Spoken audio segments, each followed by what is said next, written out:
Hello guys, আসসালামু আলাইকুম। আপনারা অনেকেই মেইন সুইচ কানেকশন করতে পারেন না। এই ভিডিওটি তাদের জন্য। আপনারা যখন বিল্ডিংয়ে মেইন সুইচ কানেক্ট করবেন তখন এরকম একটা অ্যাবোনেট সংগ্রহ করবেন 10-11 সাইজের। যেখান থেকে তার বাইর হবে ওইখান দিয়ে আপনি ফুটা করে নিতে হবে। তারপরে ওয়ালে যেই একটা স্টিল বোর্ড লাগানো আছে তার কোণার মাপে 4 কোণা 4টা ফুটা করে নেবেন। দেখেন আমি সবগুলো নিয়ে নিয়েছি। এখন কানেকশান কিভাবে দিচ্ছি, মেইন সুইচের নিচের পাশে নিচের অংশে 2টা তার বাইর হওয়ার জায়গা আছে।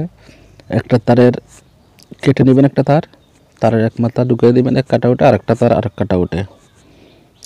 2 ইনকোর তারটা আছে, ওই 2 ইনকোর তারের লাল তারটা এই 2 মাথার মাঝখানে সংযোগ করে দিবেন, কষ্টেপ মেরে দিবেন ভালোভাবে।